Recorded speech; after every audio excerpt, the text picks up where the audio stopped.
আসসালামু আলাইকুম ওয়া রাহমাতুল্লাহি ওয়া বারাকাতুহু। আলহামদুলিল্লাহ ওয়াসসালাতু ওয়াসসালামু আলা রাসূলিল্লাহ ওয়া আলা আলিহি ওয়া সাহাবিহি আজমাইন। এখন যে বিষয়বস্তুর উপরে কোরআনের আয়াত পড়া হবে, বিষয়বস্তু হচ্ছে এই যে কোরআনে যা কিছু আছে সেগুলোকে চেপে রেখে পয়সার অর্থে তাকে অপব্যাখ্যা করে ফতোয়া ও মাসলা মাসাইল মানুষকে বলা। এরকম ঘটনা আমাদের মসজিদেই ঘটেছে। ফুরফুরা থেকে ফতোয়া এনেছে, কিন্তু তারা কোরআন বিরোধী বা হাদিস বিরোধী ফতোয়া দিয়েছে। আসুন কোরআন থেকে শুনি।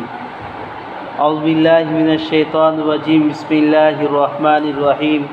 ইন্নাল্লাযীনা ইয়াকতুমুনা মা আনজালাল্লাহু মিনাল কিতাব ওয়া ইয়াশতারুনা বিহি সামানান কলিলা উলাইকা মা ইয়াকুলুনা ফি বুতুনিহিম ইল্লান নার ওয়া লা ইউকাল্লিমুহুমুল্লাহু ইয়াওমাল কিয়ামাহ ওয়া লা ইউযাক্কিহিম ওয়া লাহুম আযাবুন আলীম।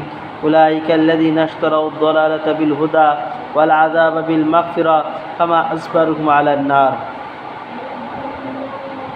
যে আয়াত দুটি তিলাওয়াত করা হলো এটা হচ্ছে সূরা মাইদার 174 ও 175 নম্বর আয়াত।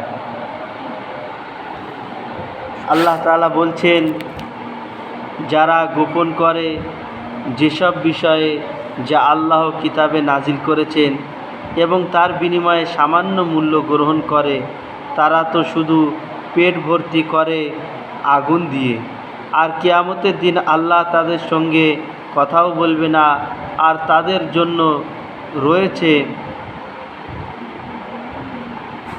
বেদনাদায়ক শাস্তি। আল্লাহ তাদের সঙ্গে কথাও বলবেন না আর তাদেরকে পাকও করবে না। আর কিয়ামতের দিন আল্লাহ তাদের সঙ্গে কথাও বলবেন না আর তাদেরকে পাকও করবেন না, আর তাদের জন্য রয়েছেন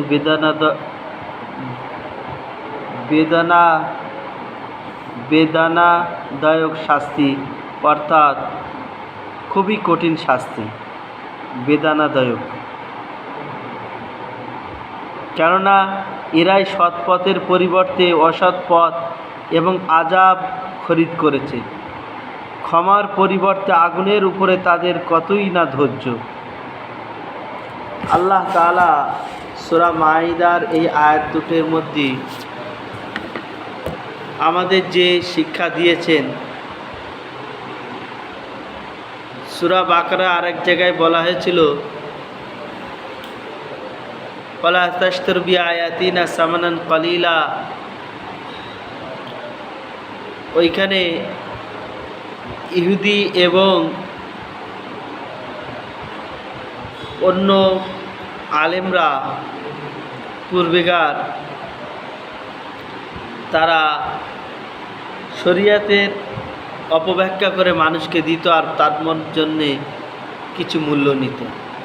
এইখানেও সেই একই কথা তুলে ধরেছেন যে যারা কোরআনের সত্য থাকা সত্ত্বেও সেই সত্য থেকে পাবলিক থেকে গোপন করে এবং পয়সার খাতিরে দুনিয়াবি লোভে তারা কোরআন ও হাদিসের ভুল ফতোয়া দেয়। তো তারা এরম কাজ করলো যে এই কারণে আল্লাহ তাআলা তাদেরকে পাক করবেন না, আর তাদের পীড়াদায়ক শাস্তি রেখে দিয়েছেন, বেদনাদায়ক শাস্তি তাদের জন্য রেখে দিয়েছেন। তাদের সাথে কিয়ামতের দিন কথাও বলবেন না, কেননা তারা সৎকে ছেড়ে দিয়ে অসৎ পথ অবলম্বন করেছে এবং আল্লাহর ক্ষমা পথকে ছেড়ে দিয়ে তারা আযাবের পথকে বেছে নিয়েছেন। কতই না বড় ধৈর্যের কথা বলা হয়েছে। ওই জন্য এই বিষয়ে আমাদের সতর্ক থাকা দরকার। আল্লাহ তাআলা আমাদের সকলকে সতর্ক হওয়ার তৌফিক দান করুন। শরিয়াতের যে রিয়েলিটি মশলা, সেই মশলাটা পাবলিকের সামনে বায়ান করে দিতে হবে, দিয়ে তারপর আপনি তার জন্যে নিজের সুবিধাজনক কথাটা বলতে পারেন, পাবলিকের সুবিধাজনক কথাটা বলতে পারেন। কিন্তু শরিয়াতে যেটি কথাটা আছে সেটা, যেরকম আমাদের কাটাবেলে মসজিদের ঘটনা, যে মসজিদে নামাজ পড়তে আসা নিয়ে একজনকে বাধা দেওয়া। তো রসুলের জমানায় সূরা তওবায় 18-19 নম্বর আয়াতের মধ্যে ব্যাখ্যা করা হয়েছে যে 3জন ব্যক্তি যুদ্ধে না যাওয়ার কারণে আল্লাহ তাআলা সামাজিক বয়কট করে দেন, নবী পাক সাল্লাল্লাহু আলাইহি সাল্লামকে আদেশ দেন। তারা সামাজিক বয়কটে ছিল, তারা কিন্তু নামাজ মসজিদে পড়তে এসত। আর আমাদের গ্রামে এই সমাজি বয়কট থেকে তাদের নামাজই বন্ধ। সে তওবা করেও নামাজ পড়তে চায়, তাকে পড়তে দিচ্ছেন। ফুরফুরাত থেকে ফতোয়া দিয়েছে, সেটা ভুল ফতোয়া দিয়েছে। থানায় 24শে জুন থানায় এই নিয়ে কত কী হয়েছে। একটা বেধর্মী পুলিশ অফিসারদের সামনে এরকম কথা বলেছে যেটা শরিয়াত বিরোধী সম্পূর্ণ। ওই জন্যই শরিয়াতে যেটা আছে সেটা পাবলিকের সামনে তুলে দেওয়া, দুনিয়ার অর্থের পিছনে না পড়ে। আল্লাহ তাআলা এই বিষয়ে আমাদের সকলকে সচেতন হওয়ার তৌফিক দান করে। যেরকম একটা মাসালা খুব বেশি সমাজের মধ্যেই রেওয়াজ রয়েছে, সেটা হচ্ছে এই যে ফরজ নামাজের পরে দোয়া করার কথা। অনেকেই প্রশ্ন করে যে এটা শরিয়াতে রিয়েলিটি আছে কিনা। তো শরিয়াতে আসলে নাই, সেটা মানুষকে বলে দিতে হবে। তারপরে বলতে হবে যে রসুল পাক সাল্লাল্লাহু আলাইহি সাল্লাম নিজের জিন্দেগিতে ফরজ নামাজের সালাম ফিরনি পরে আমরা বর্তমানে যেভাবে দোয়া করি সেটা রসুল পাক কোনো সময় করেনি। নবী পাক সাল্লাল্লাহু আলাইহি সাল্লাম নামাজের পরে যে হাত তুলে দোয়া করেছিলেন তার জিন্দেগিতে একটা, সেটা হচ্ছে ইস্তেসকার নামাজ। পানি হচ্ছিল না, খরার নামাজ, দুরিকার নামাজ পড়ে দোয়া করেছে হাত তুলে। কিন্তু ফরজ নামাজের পরে সালাম ফিরে যে বর্তমান জামানায় আমরা যেটা করি, খাস করে আমাদের পশ্চিমবঙ্গে, এটা রসুলের আমল ছিল না। তো আমরা কেন করি? এটা পাবলিক আগে বলে দেবো যে এটা রসুলের সুন্নত নয়। আমরা এই জন্যই করি যে আমাদের পাবলিক 100-এর মধ্যে 99টাই জানে না, তার জন্য ইমাম সাহেব বলে আর ওরা পিছনে আমিন আমিন করে। কিন্তু শরিয়াতের কথাটা আসলে রিলেটেড। মানুষকে জিজ্ঞেস করলে মানুষে ঘুরগে ফিরগে হাদিস বলে যে আল্লাহ সাহেব ফরজ নামাজের পর দোয়া কবুল করেন, হাদিস পেশ করেন। হাদিস অবশ্যই আছে, ফরজ নামাজের পর দোয়া কবুল হয়। নবীজি এটা জানতেন না? তো নবীজি কেন করতেন? পার্সোনালভাবে দোয়া চাও, তুমি তোমার কি প্রয়োজন তুমি আল্লাহর কাছে চাও। ওই জন্যই রসুলও সেটা করেছেন, সাহাবাদেরকে সেটা তালিম দিয়েছেন।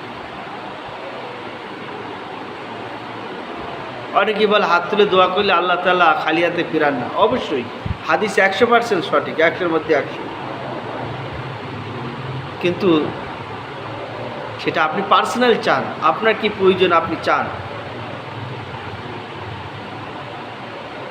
কিন্তু পাবলিকে এটা আসল বলে দেন যে আসল হাদিসে এটা আছে যে রসুল পাক সাল্লাল্লাহু আলাইহি ওয়াসাল্লাম ফরজ নামাজের পরে হাত তুলে দোয়া করেননি। উনি দোয়া পড়েছেন মুখী, 10টা দোয়ার কথা আসে।